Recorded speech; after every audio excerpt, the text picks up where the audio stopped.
लेकिन हम लोग दबने वालों में से नहीं है।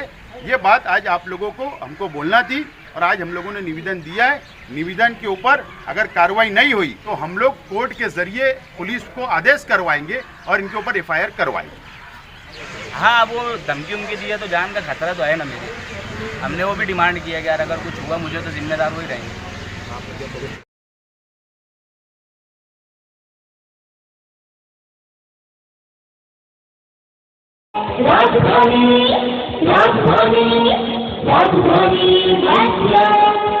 आज डीवाईएसपी मैडम को एक निवेदन अंसारी आमिर मलिक और मेयर तायरा शेख रशीद साहिबा और नगर सेविकाओं के साथ में और सोशल मीडिया के ऊपर हमारे तरफ से एक्टिव रहने वाले सभी हमारे साथियों की तरफ से दिया गया। और हमारा जो निवेदन जो डीवाईएसपी मैडम को हमने जो दिया है वो निवेदन ऐसा है कि 4 रोज़ पहले एक सोशल मीडिया के ऊपर जो कुछ कमेंट की गई थी, कुछ चैटिंग की गई थी, जबकि उसमें स्थानीय आमदार साहब का नाम भी नहीं था। जो वो लक़ब लगाते हैं दारुल उलूम देवबंद, मुफ्ती मोहम्मद इस्माइल, सदर जमीयतुल उलमा, ईदगाह के इमाम, जामा मस्जिद के इमाम, ऐसा कुछ लिखा हुआ नहीं था वो चैटिंग में। उसमें सिर्फ लिखा था 4 लाइन, उसके अंदर आमदार लिखा था। तो उस वजह से मुफ्ती मोहम्मद इस्माइल कासमी साहब ने अंसारी आमिर मलिक को फ़ोन लगाकर जो गालियां दी है वो गाली मैं यहाँ पर रिपीट नहीं कर सकता हूँ। इस बात से अंदाज़ा होता है कि मुफ्ती इस्माइल साहब की ज़हनियत क्या है, औरतों के बारे में, माओं के बारे में, बहनों के बारे में, किसी की बेटी के बारे में क्या ज़हनियत है, ये शहर देख रहा है और सुन भी रहा है। जो ऑडियो क्लिप वायरल हुई है सोशल मीडिया के ऊपर। बहरहाल आमिर मलिक के ऊपर पुलिस ने कार्रवाई की और वो कानूनी कार्रवाई का सामना उसने किया और आज उसकी ज़मानत भी हुई। आज जो निवेदन दिया गया है उसके अंदर मुफ्ती मोहम्मद इस्माइल कासमी साहब के खिलाफ में निवेदन दिया गया। उसमें ये डिमांड की गई कि मुफ्ती मोहम्मद इस्माइल कासमी साहब ने दिन, तारीख, टाइम और इस मोबाइल नंबर से अंसारी आमिर मलिक को माँ पर से गालियाँ दी है, धमकी दी है, उठा लेने की धमकी दी है, किडनैप करने की धमकी दी गई है और उसकी जान को खतरा है उनके कार्यकर्ताओं से और मुफ्ती मोहम्मद इस्माइल कासमी साहब की तरफ से। इसके लिए पुलिस ने इमीडिएट मुफ्ती मोहम्मद इस्माइल साहब के ऊपर कार्रवाई करना चाहिए। जो भी कानूनी कार्रवाई हो वो होना चाहिए, ये निवेदन के अंदर लिखा है। और मैंने इससे पहले भी कहा कि हम लोग जलसे के अंदर भी कहा कि हम लोग कुछ ऐसा बुजदिली वाला काम नहीं करते कि पुलिस स्टेशन में जाओ, धरना दे दो, आंदोलन करो, दबाव डालो। हमको तो ऐसा कहा गया।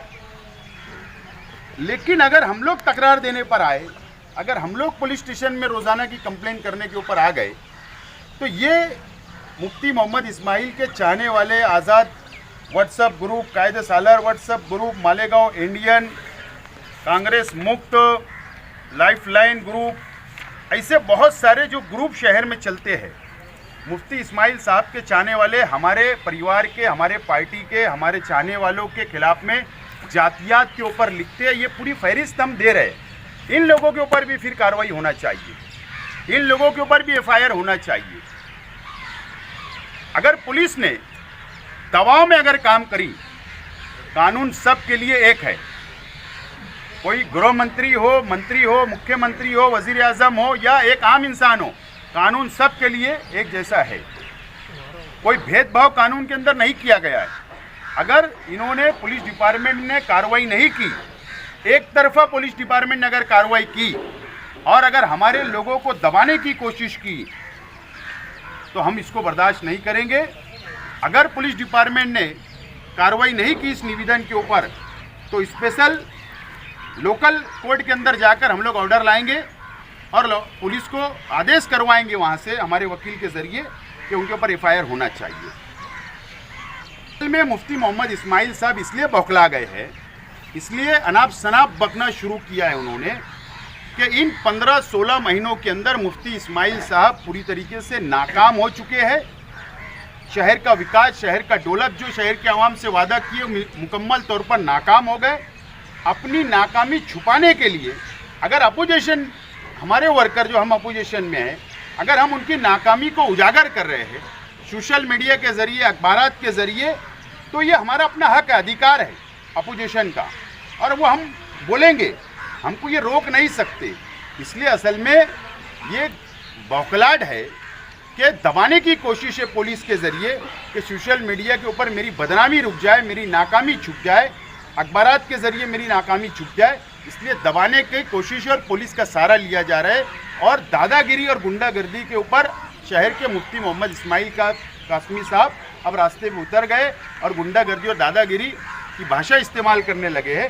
ये शहर से मेरी यही अपील है, इस शहर के उलमाओं से, इस शहर के मुसलमानों से, इस शहर के मजहबी तंजीमों के जिम्मेदारान से, ये मस्जिद और मीनारों के शहर के मुसलमानों से यही अपील है कि जो ऑडियो क्लिप जो वायरल हुई है वो अपनी कानों से सुने और आवाम खुद फैसला करे। हम इसके ऊपर ज़्यादा कुछ बोलना नहीं है, लेकिन हम लोग दबने वालों में से नहीं है। ये बात आज आप लोगों को हमको बोलना थी और आज हम लोगों ने निवेदन दिया है। निवेदन के ऊपर अगर कार्रवाई नहीं हुई और जो उनके लोगों ने जो हमारे खिलाफ में लिखा है अगर उस पर कार्रवाई नहीं हुई तो हम लोग कोर्ट के ज़रिए पुलिस को आदेश करवाएंगे और इनके ऊपर FIR करवाएंगे। निवेदन दिए, क्या बात करें डीवाईसी आज हम यहाँ पर हमारे आमिर मलिक के ऊपर FIR उन्होंने दर्ज की है। हम लोग आए थे कि मुफ्ती साहब ने जिस तरीके से आमिर मलिक को फ़ोन कर एक माँ को गाली दी है, माँ के ऊपर से जो गाली दी है एक आलिम दीन ने, वो MLA से पहले वो एक आलिम दीन है। हमें इस बात का बहुत अफसोस है कि एक आलिम दीन अगर पूरी दुनिया की माँ बहन अगर इतनी जोर तोड़ के साथ अगर एक माँ की गाली देता है, वो उसकी कंप्लेंट दर्ज करने के लिए हम लोग यहाँ पर आए। क्या मुतालबा किया आपने? हमने मुतालबा किया कि इस तरीके की हरकत जो उनके कच्चे, जो उनके सब छट्टू पट्टू भी जिस तरीके की नाजेबा कलमात व्हाट्सएप के ज़रिए हम लोगों के लिए जो नवाजते हैं, आसिफ की माँ, आसिफ शेख की माँ, आसिफ शेख के वालिद के बारे में, कांग्रेस पार्टी के बारे में, कांग्रेस पार्टी के सभी नगर सेवक के बारे में, जिस तरीके के उनके सब जो पिट्टू लोग जो जिस तरीके की व्हाट्सएप पर बातें लिखते हैं, जातियात पर लिखते हैं, तो ये जातियात पर लिखना बंद होना चाहिए। हमारी तरफ से कभी ऐसी कोई हमारे लिखने वाले ऐसी कोई गलतियां नहीं करते हैं। ये गलती अगर छोटी सी अगर इनसे हुई है तो उसके लिए उन्होंने कंप्लेंट दी है। उसके बाद हमारे माजी आमदार आसिफ शेख ने सभी लोगों को, पूरे ग्रुप को बुलाकर ये वार्निंग दी है कि जातियात पर या ऐसी कोई नाजेबा कलमात अपनी तरफ से नहीं होना चाहिए। ऐसा माजी आमदार ने, आसिफ शेख ने ये बात कल ही हमारी मीटिंग लेकर उन्होंने सबको समझा दिया है। और पहले तो अव्वल तो मैं आप लोगों के माध्यम से ये बात बता दूं कि जब भी उन लोगों ने हम पर जो इल्ज़ामात लगाए हैं, जो गंदे अल्फाज हमारे लिए उनकी ज़बानों से खर्च होते हैं, तो हम लोग कभी हमारे लोग उसका जवाब भी नहीं देते हैं, जवाब देना भी पसंद नहीं करते हैं। लेकिन उन लोगों के हौसले बुलंद होते जा रहे हैं। अब देखिए आप लोग, लीडर का ये हाल है कि एक माँ बहन की गाली देता है, एक इतना बड़ा शहर का जिम्मेदार इंसान, एक आलिम दीन हमारे, अगर ये इस तरीके की माँ बहन की गाली देता है, ये कहाँ तक आप लोगों को ठीक लगता है? उसके लिए हम लोग यहाँ पर कंप्लेन देने आए थे। ये सारी चीज़ों पर पुलिस प्रशासन ने ब्रेक लगाना चाहिए। मैडम अगर जैसे पुलिस ने नहीं किया तो आपका क्या रद्दमत रहना आगे का? इसके बाद अभी हम सोचेंगे। हमारे माजी आमदार आसिफ शेख है, हमारे शेख रशीद साहब है, वो जैसा निर्णय लेंगे हम उस तरीके का आगे कार्रवाई करेंगे। जुमा के दिन शाम में 5:53 पे मैंने कमेंट किया था, जिसमें मैंने उनका नाम भी नहीं लिया था, ना मालेगांव का आमदार बोला, मैंने सिर्फ आमदार बोला था। और 6:12 पे उनका पहला फ़ोन आया मुझे और उन्होंने पूछा मेरे से कि आमिर मलिक बोल रहे हैं। मैं बोला हाँ। तो बोले मुझे गाली दिया थे। तो मैं बोला कहाँ गाली दिया? तो बोले मेरे पास स्क्रीन शॉट है। फिर दोबारा फ़ोन आया 6:13 पर। तो बोले तू ऐसा ऐसा लिखा है। मैं बोला मेरा नाम कहाँ लिखा है? मैं सिर्फ इतना बोला और वो मेरे को वहाँ पे से गाली दी। मैं बोला गाली मत दो। तो वो धमकी वगैरह दिए, ऐसा करूँगा वैसा करूँगा, ये करूँगा वो करूँगा। तो अभी आपने क्या मुतालबा किया पुलिस से? उनके ऊपर कार्रवाई होना चाहिए। आपने कोई जैसे जात मेरे ऊपर FIR करवाए थे, मैंने जो लिखा था, उनके ऊपर भी कार्रवाई होना चाहिए। आपने कोई जातियात पर कमेंट की थी क्या उनकी? नहीं, जातियात पर तो मैंने उनका नाम लेकर कुछ नहीं लिखा था और ना मालेगांव का आमदार लिखा, मैंने सिर्फ आमदार लिखा। और इसके अलावा आसिफ साहब के ताल्लुक से, रशीद साहब के ताल्लुक से, मैडम के ताल्लुक से बहुत सारे स्क्रीनशॉट है हमारे पास, वो भी माजी आमदार लिखते, हमने आमदार लिखा। तो ऐसा कोई जातियात मैंने उनको पर्सनल अटैक नहीं किया था, लेकिन उन्होंने फ़ोन करके मुझे गाली दी वहाँ पे। और मुझे एक चीज़ ऐसा लगता कि अभी इनके 16, 17, 18 महीने जो भी हुए तो इन्होंने कुछ काम नहीं किए। तो आगे के जो पीरियड है, तो वो पीरियड में कोई भी अपोजिट पार्टी का इनके खिलाफ में कुछ बोले ना, कुछ लिखे ना, इसके लिए वो फ़ोन करके गाली दे रहे और कंप्लेन वगैरह कर रहे, दबाव बनाने की कोशिश कर रहे। नहीं, डरने की कोई बात नहीं है ना उसके अंदर। आपके ऊपर कोई अटैक भी हो सकता है या फिर हाँ, वो धमकी उनकी दी है तो जान का खतरा तो है ना मेरी। हमने वो भी डिमांड किया कि यार अगर कुछ हुआ मुझे तो जिम्मेदार वही रहेंगे। आपने क्या पुलिस प्रेशर वगैरह मांगा है? नहीं, अभी तो ऐसा कुछ नहीं है।